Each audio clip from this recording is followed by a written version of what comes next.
Welcome back to my YouTube channel. आज हम लेकर आए हैं कक्षा 8वीं के लिए साइंस के इम्पोर्टेंट क्वेश्चन। तो चलिए शुरू करते हैं। देखते हैं पहला प्रश्न है, प्रोटोजोआ से होने वाला संक्रामक रोग है। प्रोटोजोआ से होने वाला संक्रामक रोग कौन सा है? पेचिस, मलेरिया, डायरिया या उपरोक्त सभी? तो प्रोटोजोआ से होने वाला रोग है उपरोक्त सभी। तारामंडल नहीं है। ऊर्जा मेजर, ऊर्जा माइनर, ओरायन या हेली? मनुष्य की श्रव्य सीमा होती है 0 से 20 हर्ट्ज, 20 से 2000 हर्ट्ज, 0 से 20,000 हर्ट्ज या 20 से 20,000 हर्ट्ज। निम्नलिखित में से विद्युत का सुचालक नहीं है? आसुत जल, नींबू का रस, नमक का विलयन या नल का जल? धातुओं का गुण नहीं है? कठोरता, चमकदार, सुचालक, भंगुर?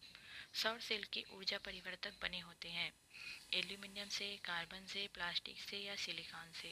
60 कार्बन परमाणु वाला कार्बन का अपर रूप है चारकोल, फुलरेन, ग्रेफाइट या हीरा? किशोरों को संतुलित भोजन लेना चाहिए क्योंकि उचित भोजन से उनके मस्तिष्क का विकास होता है। शरीर में तीव्र गति से होने वाली वृद्धि के लिए संतुलित आहार की आवश्यकता होती है। किशोर को भूख अधिक लगती है। किशोर में स्वाद कलिकाएं, ग्रंथियां, भली भांति विकसित होती है। संकरण तकनीक है फसलों को कीटाणुनाशियों से बचाने के लिए, कृत्रिम निषेचन द्वारा वांछित गुणों वाले बीज प्राप्त करने के लिए, सिंचाई की नवीनतम तकनीक के लिए या ज़्यादा संख्या में अंडे प्राप्त करने के लिए। कृत्रिम रेशम है नायलॉन, पॉलिएस्टर, रेयान या एक्रिलिक? रिक्त स्थानों की पूर्ति करना है। जर्मन सिल्वर का मुख्य घटक जिंक व निकिल है। खालिस्तान गैस पदार्थों के जलने में सहायक है। तो ऑक्सीजन गैस पदार्थों के जलने में सहायक है। कोशिका का नियंत्रण कक्ष खालिस्तान है। सौर सेल में खालिस्तान ऊर्जा खालिस्तान में रूपांतरित होती है। तो सौर सेल में सौर ऊर्जा विद्युत ऊर्जा में रूपांतरित होती है। घरों में मुख्यतः जीवाश्म ईंधन का उपयोग किया जाता है और कोशिका का नियंत्रण कक्ष केंद्रक है। अगला प्रश्न है, लाल ग्रह किसे कहते हैं? तो मंगल ग्रह को लाल ग्रह कहा जाता है। प्रकाश के अपवर्तन से आप क्या समझते हैं? आसुत जल विद्युत का कुचालक है क्यों? कंबाइन यंत्र की क्या कार्य है? रक्त अल्पता क्या है? तो रक्त अल्पता जितना मनुष्य में रक्त की मात्रा होनी चाहिए उससे कम मात्रा में अगर उस व्यक्ति में रक्त है तो वो कहलाता है रक्त अल्पता।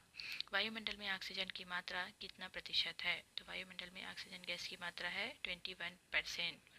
नाइट्रोजन गैस के प्रमुख उपयोग लिखिए। भौतिक गुणों के आधार पर धातु और अधातु में अंतर लिखिए।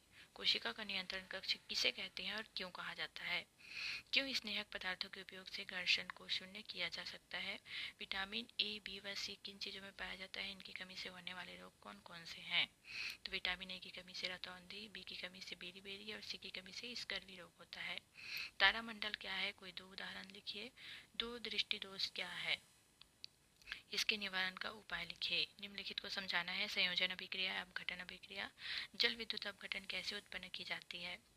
दीर्घ उत्तरी प्रश्न है। टिप्पणी लिखना है। माइट्रोकांडिया, सेंट्रोसोम और केंद्रक अथवा पादप कोशिका और जंतु कोशिका में अंतर लिखना है। ये बहुत ही इंपॉर्टेंट क्वेश्चन है जो कि हर बार पूछा जाता है। पादप कोशिका और जंतु कोशिका, किन्हीं दो पर टिप्पणी लिखिए।